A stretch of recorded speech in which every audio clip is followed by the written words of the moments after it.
diferente. Acho que essas posturas a gente pode tentar também modificar em nós mesmos e tentar conscientizar as outras pessoas de que não é assim, né? A pessoa com deficiência, às vezes, intelectual, não quer dizer que ela tem que ser tratada igual criança o resto da vida, né? Ela tem também as potencialidades dela, ela tem os direitos, né? Ela quer ser tratada como um adulto. Então, eu penso que isso é uma forma também de inclusão, assim, a gente pensar nas nossas posturas. Eu acho que isso que a Luísa falou vai muito de encontro àquela questão mesmo, que são as pequenas práticas diárias, né? Que a gente se policiar o tempo todo. Porque a gente tem, principalmente com o deficiente intelectual, né? Porque ele traz muitas vezes uma imaturidade emocional junto, a gente tende realmente a infantilizar, né? A tratar, às vezes, um adulto de 30 anos como se ele tivesse 12. Né? E aí a gente luta por uma coisa e a gente mesmo não trata por aquela coisa que a gente luta. Né? Então, eu acho que realmente a gente tentar ter esses pontos de atenção, né? Bom, eu acredito que a gente também tem que abrir espaço, né? Igual esse que a gente está abrindo agora, e dar voz, né, ao próprio deficiente físico, né, intelectual, a pessoa portadora de deficiência, para estar falando, né, sobre as dificuldades, sobre o que ele pensa, né, em relação às dificuldades que ele enfrenta aí na sociedade, igual os obstáculos aí, às vezes a pessoa não tem direito de andar na calçada, porque a calçada não dá condição, né, para a pessoa portadora de deficiência andar. Então, assim, acesso a shopping, a teatro. Então, eu acho que tem que abrir mesmo espaço na sociedade para estar discutindo, né, sobre a deficiência. Eu acho que isso é empoderar e dar voz à pessoa portadora de deficiência. Principalmente a APAE, assim, né? Porque por muito tempo, a APAE é um movimento antigo, mas ao mesmo tempo ela traz uma bandeira relativamente nova, né? Porque por muitos anos a APAE ela foi um fim em si mesmo, né? Não digo a APAE de Joaquim, mas a APAE como um todo. Então era praticamente assim, a pessoa com deficiência ela entrava na APAE bebê e ela só saía na vida adulta, isso quando não falecia ainda frequentando o serviço da APAE. Então, ela realmente abraçava e ficava abraçada com a pessoa com deficiência. Então, quando eu falo que é um movimento novo, é porque a gente ainda diz que é recente, porque ainda está lutando por isso, é de mostrar que não, a APAE ela não é um fim em si mesmo, né? Ela é um movimento que ela pode iniciar, ela pode ser um meio, ela pode acompanhar aquela pessoa até pela vida toda. Né? Por exemplo, hoje a clínica, a saúde, o serviço de saúde, ele atende tanto a criança, quanto adolescente, quanto jovem, quanto adulto, quanto idoso. Né? Então, assim, ela pode até acompanhar essa pessoa nas diversas fases de desenvolvimento dela, mas não é um fim em si mesmo, né? E é daí que ele tem que levantar a bandeira da articulação, que a Bruna até, né, falou bastante no primeiro desafio, que é o quê? Tentar articular com os outros serviços para receber essa pessoa. Olha, a gente está aqui para dar uma retaguarda, a gente está aqui para ajudar no que for necessário, mas essa pessoa ela tem direito e ela precisa frequentar os outros dispositivos também. É como você falou, a Luísa também falou, sobre a postura, a nossa postura quanto à sociedade. Devemos nos pontuar, porque já existe essa cultura já na sociedade de que todo deficiente intelectual é louco ou doido, que eu já presenciei pessoas falando isso, e na época eu até, né, falei com a pessoa que não era bem assim, que falava, porque tem que ter o respeito com a pessoa. E quando eu trabalhei em uma empresa também, tinha uma menina lá que trabalhava com a gente que entrou pegando a vaga de deficiente e eles chamavam ela de louca, assim, de doida. Então, não tinha aquele respeito. A sociedade ela tem uma cultura muito errada sobre os deficientes intelectuais. Então, assim, o nosso papel quanto profissional é levar esse aprendizado à sociedade de que eles são como nós, apesar das limitações que eles têm o direito de viver, de trabalhar, de chegar no shopping, numa loja, e ser tratado como pessoas iguais a nós. E no dia, essa colega ainda ficou muito chateada, né? Aconteceu até um acidente de trabalho com ela, porque ela não gostou do que foi falado, chamaram ela de louca.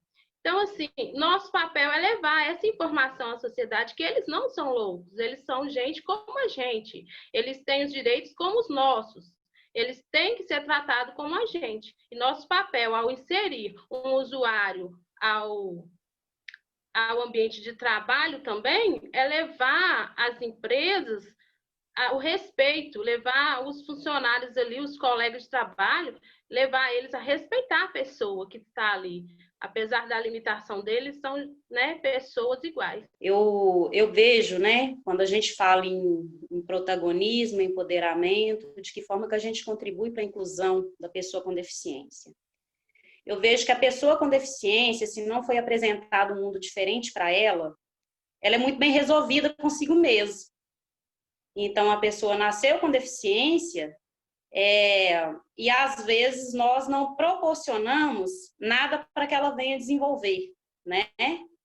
Então, essa pessoa com deficiência, ele está muito bem. Poxa, não foi dado nenhuma oportunidade. Então, a dificuldade maior, ela está muito mais para nós, cidadãos, do que para a pessoa com deficiência, né? Então, se eu não oportunizo, se eu não dou direito à acessibilidade, se eu não dou direito se eu não promovo a inserção daquela pessoa com deficiência no mercado de trabalho, se nós, enquanto profissionais, cidadãos, não acreditamos que é possível que ele possa se relacionar, crescer, ter família, trabalhar, ter todos os direitos, né, civis garantidos, a dificuldade eu vejo que não é tanto da pessoa com deficiência, mas ela é muito mais nossa. A gente vê as pessoas, a sociedade de forma geral, olhar para o deficiente, coitadinho, né? Ele não dá conta de nada, ele não, né? Ele não, assim, igual foi falado muito aqui desde ontem na reunião, né? Parte logo de dentro de casa. Ah, o meu filho, ele não vai dar conta de fazer, ele não vai dar conta de ir e vir, né? Então, essa dificuldade de incluir, ela é muito nossa. Se não foi apresentado um mundo diferente para a pessoa com deficiência, para que ele possa ser explorado, para que ele possa seguir adiante, aí, mostrar o seu potencial, né?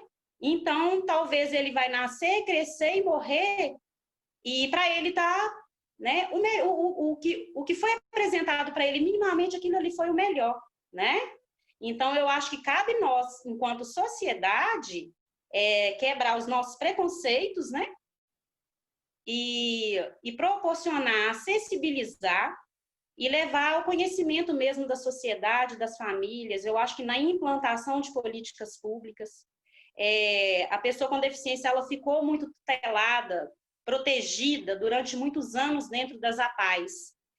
E como até a Aline mesmo, né, outros mais falou aí no grupo, que a sociedade, de forma geral, os serviços públicos, eles têm que conhecer, eles têm que dar voz à pessoa com deficiência, porque somente a APAE sozinha ela não consegue. A APAE ela não consegue, assim, ela deu muitas oportunidades ao longo dos anos, mas chega no limite, e a pessoa com deficiência ela tem que sair ali daquele prédio, ela precisa está dentro da assistência social, dentro dos serviços, tem que estar no setor de educação, no setor de saúde, ela tem que apropriar-se daquilo que é direito dela. E cabe a nós fazermos isso enquanto profissional. Só ia reforçar a fala da Aline, presidenta, sobre a questão que reforça a da Rose também no final aí, assistência social, que sobre o acesso, né? Igual a Aline falando, que leva o filho, né, no shopping, no cinema, cadeira de roda, coisa e tal. Isso tudo exige uma estimulação constante. Porque depois que ele sai da APAE, igual vocês falaram, não cabe mais a nós. Cabe ao poder público. Continuar com essa estimulação afora. Né? E sobre a questão também da APAE, de começar lá, a gente acha que eles nunca vão sair da APAE. A gente que trabalha com os anos finais há muito tempo, igual eu, a Andressa, a gente sempre fala muito isso. Que a gente também tem uma dificuldade de desapego. Entendeu? quando eles vão inserir na sociedade, gente, a partir do ano que vem, o fulano não volta para pai, coisa de tal, fulano vai trabalhar, o ciclano saiu, formou. A gente tem essa dificuldade também. Talvez, assim, mesmo a gente sabendo que isso vai produzir muito significado e conhecimento e inteligência lá fora para eles, a gente tem um pouco de dificuldade e eles têm dificuldade de desapegar também. E eu acho que essa dificuldade, Verinha, é muito porque a PAI, como já se diz, né, é uma escola especializada, né, no caso da educação, que é o caso seu e da Andressa. Não é um ensino regular que às vezes o professor vai ficar um ano, aquela grade curricular de um ano e já vai trocar mesmo os alunos. Às vezes eles ficam mais de um ano, os mesmos alunos com vocês. Então, acaba que dá aquele sentimento de família mesmo, né? Eu acho que é super normal a gente sentir essa questão, que é a mesma coisa quando um filho vai viajar, um filho vai mudar, assim, você não vai ter aquele contato mesmo com a pessoa. Hoje a gente vivencia, tem o caso de um usuário específico da APAI, que ele se ingressou no mercado de trabalho recentemente. E foi até preparando o material para a Semana da Pessoa com Deficiência que eu cheguei à conclusão assim, de que eu não ia ver ele todo dia na APAI mais. Porque agora, de manhã e de tarde, ele vai estar trabalhando. E me deu uma angústia, porque ele é um usuário específico que eu vou sentir muita falta. Né? Que é aquele que sempre passava na minha sala, me cumprimentava, me dava um beijo, contava da vida dele. Então, assim, a gente vai sentir falta dele, né? Mas também a gente tem que pensar que ele está no melhor local agora, né? Ele está inserido no mercado de trabalho, isso é um sucesso tremendo para ele. Então, é um dos desafios nossos mesmo, né? De saber a hora de dizer tchau para aquela pessoa. Dizer, olha, tudo que eu podia te oferecer nesse momento, enquanto profissional, eu te ofereci. A gente pode agora continuar o nosso vínculo enquanto pessoas, né? Que a gente cria vínculos afetivos. Então, nada me impede de eu, Aline, enquanto pessoa, ligar para esse usuário específico e perguntar como que ele tá, marcar de encontrar com ele, nada me impede de fazer isso. Mas eu, enquanto profissional, eu encerrei o meu trabalho com você agora, né? Então, a gente também tem que saber essa hora de cortar o laço. Porque eu acho que é a mesma relação de mãe e filho, né? Se a gente não corta o laço, o filho ele não voa. Ele não vai alcançar o que ele tem para alcançar ainda. Então, eu acho que, às vezes, o cortar o laço é mais importante do que quando a gente abraça. Eu acredito que essa questão, né, da acessibilidade, né, eu concordo com o que você acabou de falar. Eu acho que, às vezes, é um pouco difícil, né, para a gente cortar esse laço. Mas eu concordo, né, com a importância dessa acessibilidade que a Aline colocou, né. É importante a gente pensar um pouco nisso, né? É gritante essa questão, né, da acessibilidade, a gente vê o tempo todo na rua essa dificuldade, mas eu acho que tem sim uma forma da gente auxiliar, mesmo sendo uma questão de poder público, né, não depende diretamente da gente, mas eu acredito que a gente tem como cobrar de alguma forma, né? Nós, não falando assim, como funcionário da APAI, mas como sociedade, né? Porque eu acho que isso pode ser uma coisa que a gente pode ter um dia na nossa família, alguém que precise, né? Um amigo, e assim, pelos nossos alunos, pacientes, né? Pelas pessoas que a gente tem, por empatia mesmo, né? A gente tem como cobrar isso, né, do poder público de alguma forma, né? Se a gente vê, por exemplo, alguma instituição, alguma clínica, algum local que não tem acessibilidade, a gente tem como estar, né, cobrando isso das autoridades. Por exemplo, na hora da gente votar, a gente vê, né, quem é aquele candidato que está propondo alguma coisa que favorece, né, um projeto de acessibilidade, né, favorece a pessoa com deficiência. Eu acredito que isso é uma forma de ajudar, né, também, porque depende do poder público, mas a gente pode auxiliar dessa forma. E eu acho também a gente está procurando saber também a questão de leis, né, o que são os direitos dessa pessoa com relação a isso, né, para a gente entender mesmo e saber na hora de cobrar essas leis, né, a gente entendeu do que a gente está falando, né? Eu acho que isso é uma forma, talvez, de auxiliar, né? Já que diretamente a gente não pode fazer nada, mas de forma indireta, talvez a gente possa ajudar, sim. O ano passado, o nosso município, ele começou a realizar uma vez ao mês eventos em praças, com brinquedos. E aí eu questionei, até foi na rede social,